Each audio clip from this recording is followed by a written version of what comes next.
মৃত্যু কখন আসবে আমরা কেউ জানি না। চোখ বন্ধ করে ঘুমাতে গেলেই তো কেউ জানে না আর সকালে চোখ খুলবে কিনা। রাস্তায় বের হলে ফিরে আসা নিশ্চিত নয়। সকালে বের হওয়া মানুষগুলো অনেকেই আর সন্ধ্যায় ঘুরে ফেরেন না। আমরা ভাবি এখনো অনেক সময় আছে, জীবন সাজাবো, তওবা করব, বদলে যাব।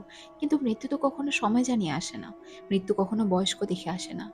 বাচ্চা শিশুর কাফিনও বাজারে বিক্রি হয়। মৃত্যু কখনো ধনী গরিব দেখে না। কাফনের কাপড় সবার জন্য একই, সাদা সাধারণ কিন্তু অমর।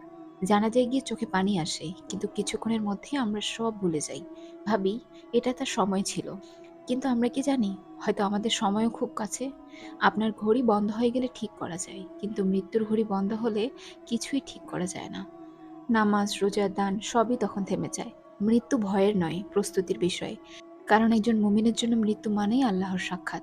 কিন্তু সেই সাক্ষাতের জন্য কিছু নিয়েই যদি না যান, তখন ভয়টাই স্বাভাবিক।